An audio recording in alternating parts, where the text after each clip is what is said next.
More than 2,500 years ago, the Chinese military strategist Sun Tzu told us to plan for what is difficult while it is easy. Europe had decades of warning that its growing dependence on imported fossil fuels could become a strategic vulnerability. Yet it took one of the largest energy crises in its modern history before the cost of that very dependency was fully understood. Today, the European Commission believes the answer to that is electrification.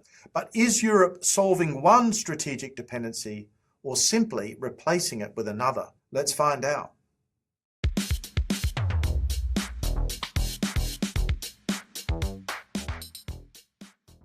In last week's episode, we discussed how the European Commission is transforming the European emissions trading system from a carbon market into an instrument of industrial policy.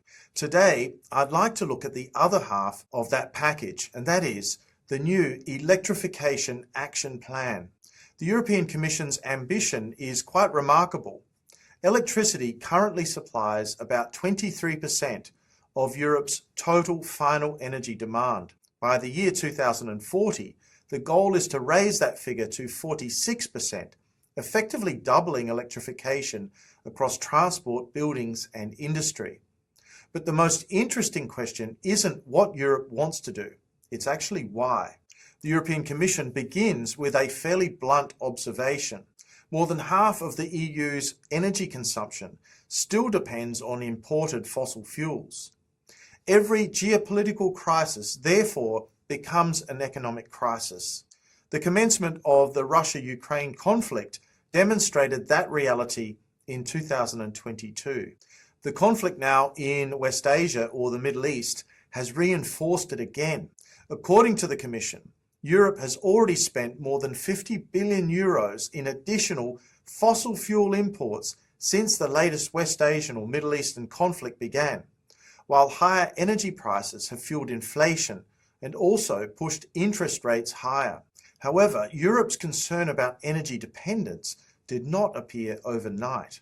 Before the conflict over Ukraine in 2022, around 40% of the European Union's natural gas imports came from Russia. In countries like Germany, Austria, and several Central European states, Russian pipeline gas had become a cornerstone of industrial competitiveness.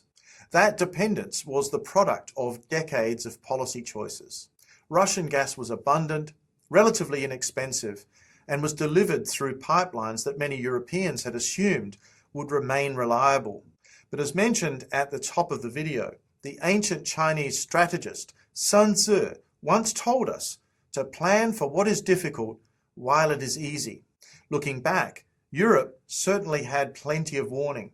The 2006 Russia-Ukraine gas transit dispute interrupted supplies.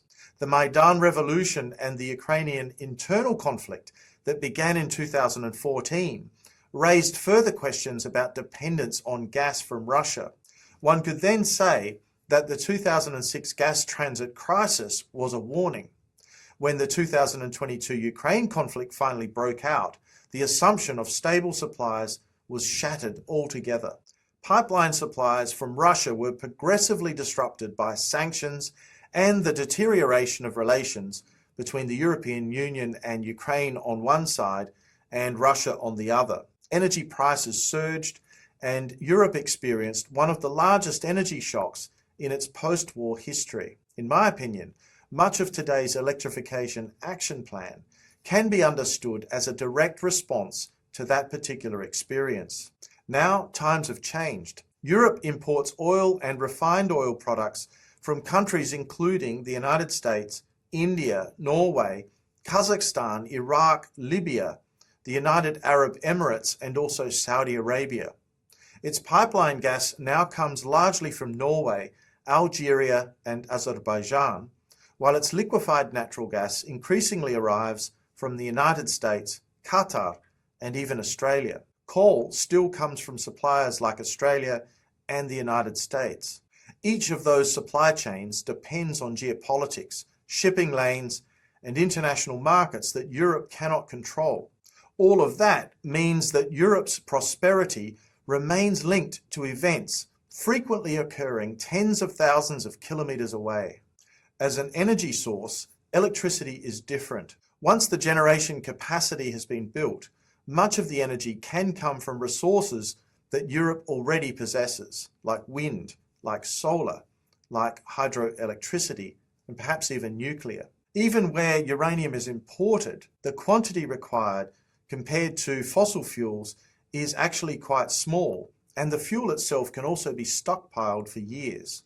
Major suppliers of uranium include Kazakhstan, Canada, Australia, and Niger, while parts of the nuclear fuel cycle have historically depended on Russian enrichment services.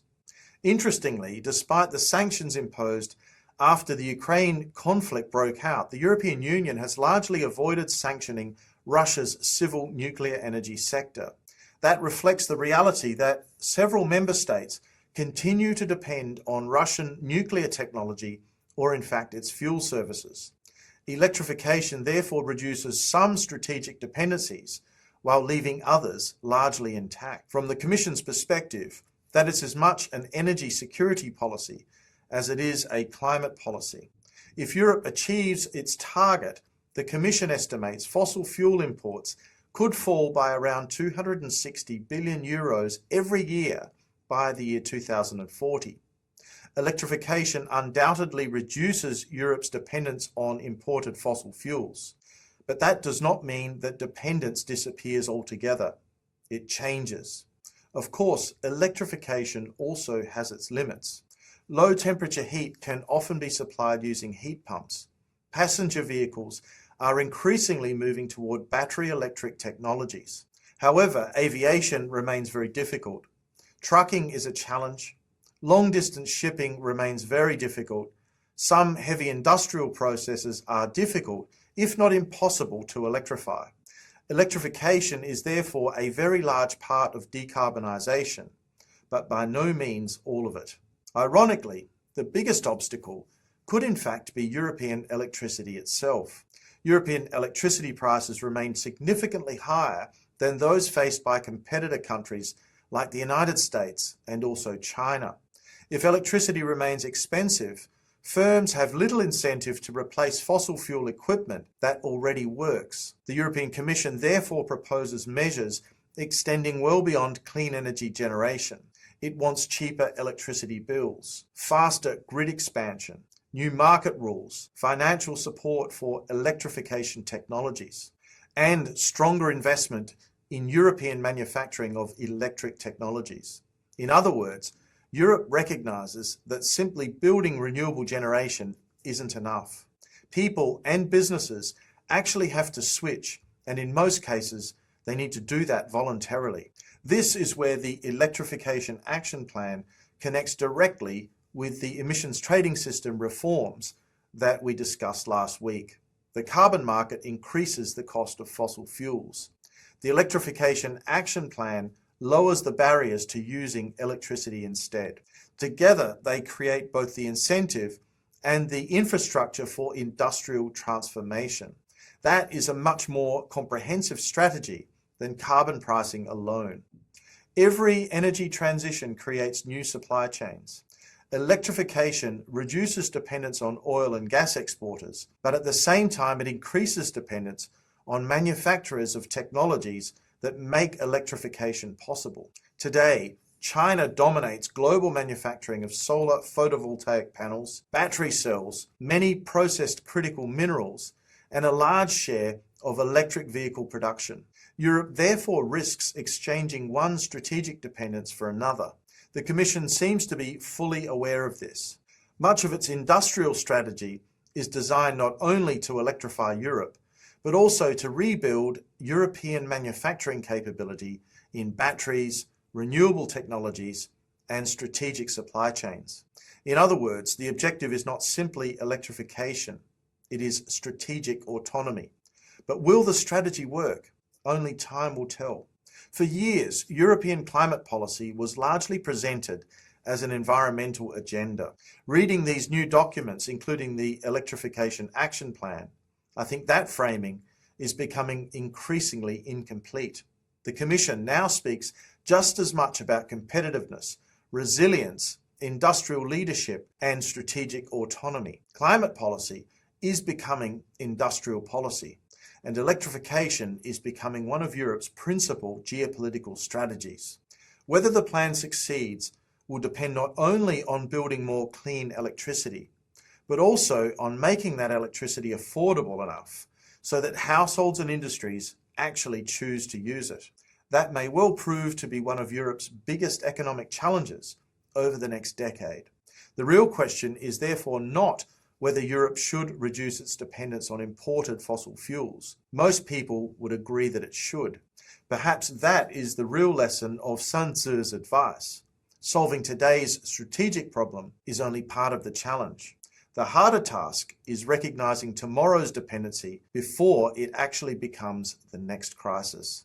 What do you think about the Electrification Action Plan? Is Europe building a stronger and more resilient economy through electrification? Or is it underestimating the practical and economic obstacles that still remain? I'd be very interested to hear your thoughts in the comments section below. If you've enjoyed today's episode, please do click like. If you haven't already done so, I'd be delighted if you'd subscribe to the channel. Thank you very much for your attention today, and I look forward to seeing you again soon in the next episode of Climate Mundial. Bye for now.